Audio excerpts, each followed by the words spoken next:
Continuando o vídeo aqui, né? Lucas Manzoli diz que refutou o professor. Simples, pô. Usando fonte distorcida. Porque os pais apostólicos são grandes testemunhos dos purgatórios. Tem evidência. Tertuliano escreveu 4 livros falando sobre o purgatório. O cara fala que os pais apostólicos não acreditam. Oh, pelo amor de Deus, pô. Você tem que usar fontes e mostrar a fonte.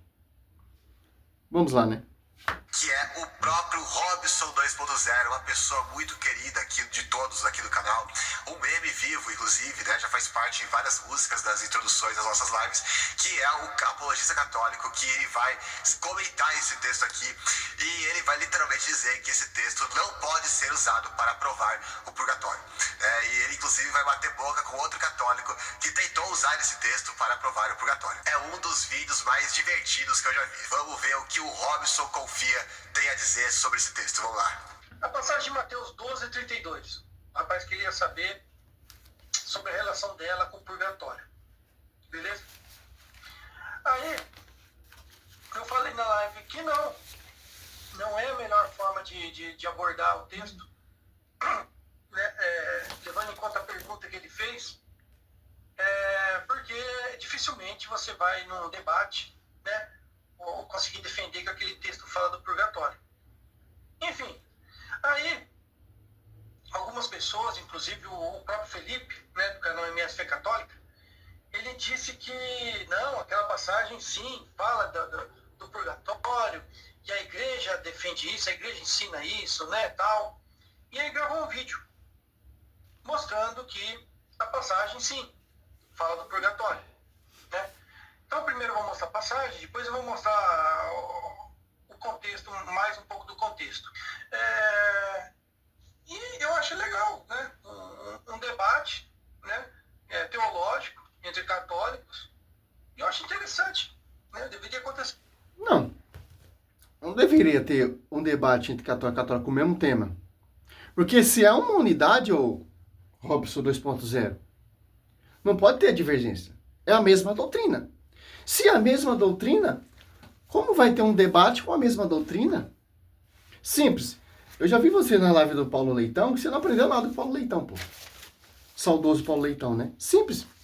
Eu tenho um estudo do Paulo Leitão aqui, que você deveria fazer também. Aqui, ó, Mateus 12:32, ó, 31, 32, ó. Aprende com o professor. Olha só, Mateus 12:32, ó. Sim, só com esse versículo não dá para refutar, para mostrar para esses incrédulos, porque mesmo se você mostrar com todos os versículos, eles não vão acreditar. Mas nós, católicos, é uma unidade, meu querido. Tem que falar a mesma língua. A mesma doutrina. E defender o mesmo dogma. Não discutir, mas sim aprender cada vez mais desse dogma, dessa doutrina. Aí você dá brecha para os caras destruir a gente mesmo. Simplesmente, né? Ó, Mateus 12, um estudo do Paulo Leitão, ó, ele fala de um mundo vindouro, onde pode haver perdão ou não. Poderia ser o inferno? Não. Quem está no inferno já está condenado. Poderia ser o céu? Não, quem está no céu já está redimido. Então, aonde que é esse mundo vindouro? É onde que vai purificar as almas das pessoas para entrar nos lugar dos eleitos, ali onde está os redimidos, o lugar santo. Aí você dá brecha pros caras, né, meu querido? Eu tava vendo um vídeo deles mesmo, é meio estranho esse vídeo desses. Mas eu não tenho nada contra. Minha visão, que é defender a igreja. Eu sei que tem muita coisa errada dentro da igreja, que eu sei. Por exemplo, eu repreendi uma catequista. Veio falar para minha filha, se ela não for na missa, ela não precisa ir para catequese. Eu falei, como assim? A senhora que tem que incentivar minha filha, pô. O catequese é isso, para formar ela, para ela conhecer a doutrina, para ela ter amor pela igreja. Não você falar isso.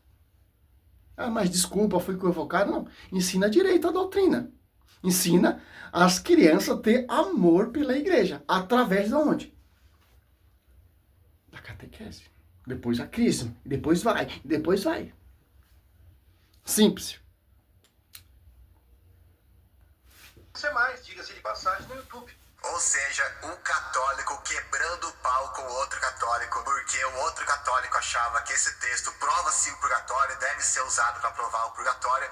E o Robson 2.0, quem diria, né? O nosso calvo favorito, o menino que confia, nem ele confia nessa interpretação do ex-pastor, né? Nem ele acha que o purgatório está aí no texto, né? Meu Deus do céu, né? E a vida é pecado mesmo. Mas essa é a grande unidade católica, né? Inclusive o menino que ele tá refutando. Cadê os versículos bíblicos, o doutor Lucas Pansoli? Você mostrou só 3 versículos só? Até agora você não provou nada, pô. Até agora você não refutou nada, professor. Eu tô perdendo meu tempo aqui fazendo a live e você tá perdendo seu tempo tentando refutar o cara. Aqui, né, que é outro católico que fazia a live direto com ele, né? Vou lá aqui um pouco, pelo amor de Deus. Isso expiatório, para que os mortos fossem livres de suas faltas. Olha que declaração belíssima da crença do povo de Deus na necessidade de rezarmos pelos mortos. Por quê? Porque nós cremos na ressurreição. Mas eu achava que era por causa da crença no purgatório. E aqui ele está falando que é da ressurreição. O que a ressurreição tem a ver com o purgatório? O que tem a ver com a oração pelos mortos? Olha como é que ele não entende nem sequer o texto que ele está lendo. Vamos ver aqui o que o texto fala mais uma vez.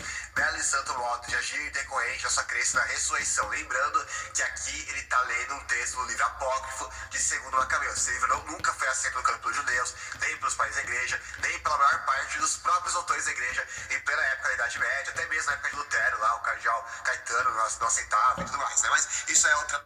Qual tem mais respaldo? Martim Lutero ou Paulo? Paulo usava a Septuaginta, que exclusivo tem 2 Macabeus. Quem tem mais respaldo?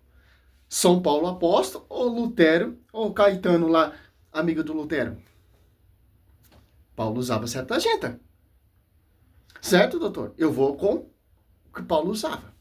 Já deixa bem claro.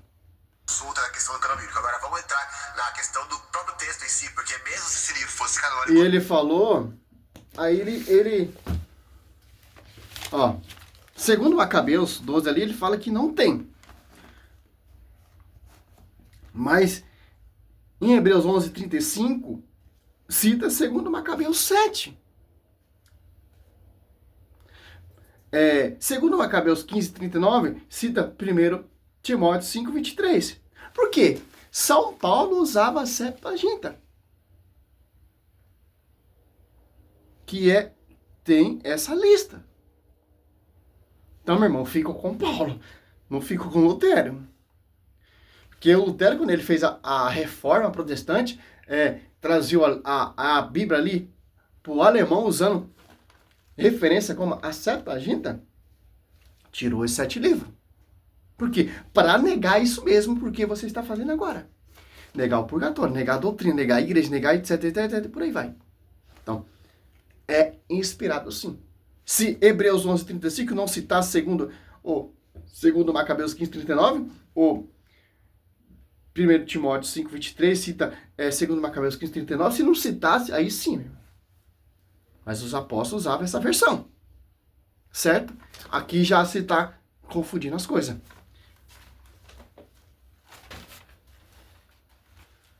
E é difícil, pô. Esses debates aí, esses doutores aí. Olha só que interessante, né? Vamos aqui. E é doutrina também que engaja o purgatório, segundo Macabeus ali. Ele não serviria para provar o purgatório, porque olha o que o texto fala: belo e santo modo de agir, decorrente da sua crença na ressurreição. Veja, ele não diz que esse foi o belo e santo modo de agir decorrente da sua crença no purgatório, mas na ressurreição. E depois ele explica em que sentido que a crença na ressurreição justificava a oração para os mortos. Ele vai falar: pois se ele não julgasse que os mortos ressuscitariam, teria sido vão e supérfluo rezar por eles. Mas se ele acreditava que uma belíssima recompensa aguarda os que morrem piedosamente, este era o bom e religioso pensamento. Então veja, ele não diz que se ele não julgasse que os mortos estão agora no purgatório, teria sido vão. Ô Lucas, mas olha, pelo amor de Deus, pô. Não acrescenta coisa que não tem na Bíblia, pô. O mal desses protestantes, quando ele lê um texto, ele vai acrescentando coisa que o texto não tá falando. Eles acreditavam numa grande recompensa após a morte. Como eles caíram em pecado, eles acreditavam que tinha uma recompensa. Queria purificar a sua alma para ele entrar para o lugar dos santos, dos eleitos. Tanto que Judas Macabeu fez uma coleta ali e ofereceu como sacrifício expiatório pelas almas desses guerreiros que morreram, etc, etc. Hoje nós temos a Santa Missa. Olha só.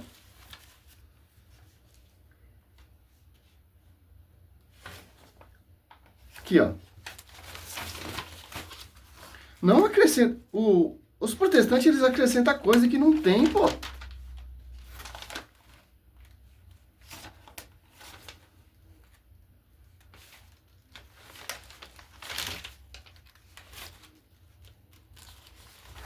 E você está citando a toa, que você não acredita em 2 Macabeus 12, meu irmão.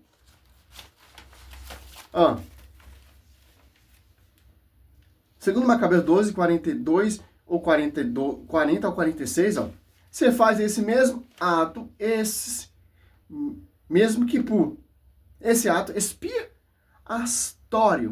Só que pelos os mortos que tinham morrido na guerra. Uma das táticas é acusar que os livros de Macabeus é um livro apócrifo, não é inspirado por Deus, que ele acabou de falar ali, certo? Vou encerrar esse vídeo aqui que eu não quero nem fazer mais, pelo amor de Deus. Eu não tenho paciência. Só vou fazer isso aqui. Tem mais heresia ali mostrando pais apóstolos, mas pra mim já tá amplo pra você entender. Uma das táticas, ó, falar aqui o livro, 2 Macabeus é um livro apócrifo, não inspirado, certo? Mas só Paulo usava esse livro. Os apóstolos usavam esse livro. Quem tem mais referência? Quem tem mais respaldo? Lutero ou Paulo?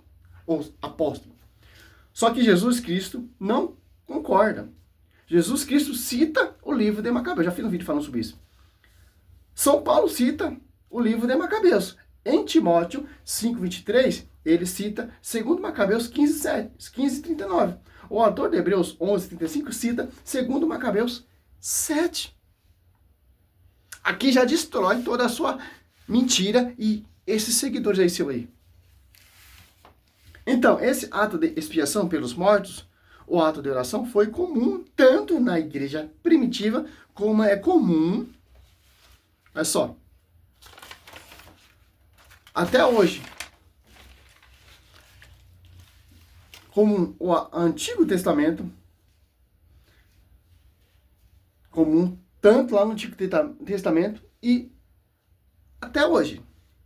Olha que interessante aqui, em 1 Coríntios 15:29, diz assim: se não fosse assim, que proveito teria aqueles que se esgotam pelos mortos? Se os mortos não ressuscitam, porque se esgotam por eles.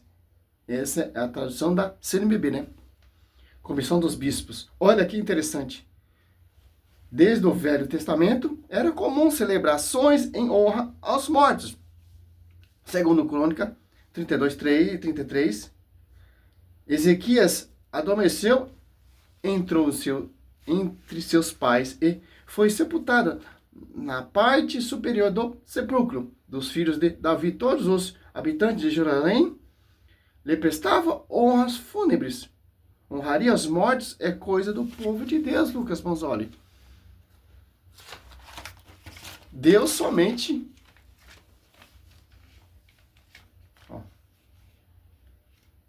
Somente o povo de Deus faz honraria aos mortos. Mas aqui é o Velho Testamento. O Velho Testamento é sombra do Novo. Está lá em Hebreus 10:1. No Novo Testamento, se faz honraria aos mortos. Atos 8:2. O que me diz isso, Lucas? Mas olha, diz: alguns homens piedosos trataram de enterrar Estevão e fizeram um grande pranto a seu respeito. A Bíblia desde da criação tinha missa de 7º dia, honra fúnebres no 7º dia, Gênesis 50:10, quando a era da tarde, além do Jordão, fizeram uma grande solene lamentações, e José celebrou em honra de seu pai um pranto desse dia. Vemos várias vezes a questão do 7º dia, 7 na Bíblia, né? Olha só. Porque é o seguinte, olha só, porque é o seguinte, o morto, ele é congregado à sua comunidade. o morto, ele está congregando a sua comunidade. Congregado, né? A sua comunidade, então, toda a comunidade faz honraria aos mortos. Vamos formar uma, ó. Quando você for na missa, você vê ali a alma do fulano cicrano, a alma do... Por quê? É costume. Por quê? É honraria aos mortos. E que interessante. Olha só. Você for numa missa, antes da missa, vão dizer o nome do morto. Foi uma invenção da igreja? Não. Desde a igreja primitiva, lá em 1 Coríntios 11:30, olha só.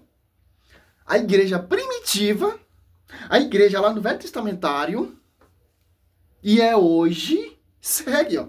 Quando Paulo está falando da ceia eucarística, ele diz: e há entre nós muitos enfermos e muitos mortos.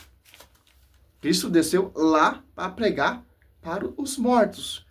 1 Pedro 3, acho que é 19. Porque o morto, ele é congregado ao seu povo. Gênesis 25:8. E Abraão expirou, morrendo em boa velhice. Velho e farto de dias, foi congregado a seu povo.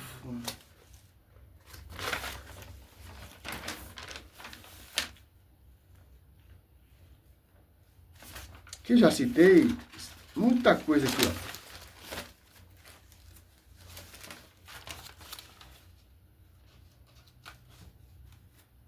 É simples entender isso. Já mostramos alguns pais apostólicos que acreditavam no purgatório, já mostramos na Bíblia, já mostramos na tradição, já mostramos no Velho Testamento. E uma coisa muito interessante que eu quero citar aqui, deixa eu ver se eu acho que... Ó, hoje em Cristo existe a oração pelos mortos. Já era comum no Velho Testamento. Só que, para que sejam purificados, o que age sobre as almas desses mortos é o sangue de Cristo. Olha só. Está lá em Levítico 4:5. O quipu era um ato de sacrificado para expiação de pecados. Era realizado o pecado dos próprios vivos. E o quipu era um ato de expiação pelos pecados dos vivos. E Judas Macabeu faz um ato expiatório, o quipu, mas para aqueles que morreram na guerra. Lindo a igreja, lindo, lindo, lindo, lindo. Salve Maria, sou servo missionário Roberto. Não vou nem citar mais, porque eu não tenho paciência mais para ficar vendo isso. É muita heresia, muita bablazeira, muito blá, blá, blá, blá, e nada de versículo bíblico. Salve Maria, sou missionário.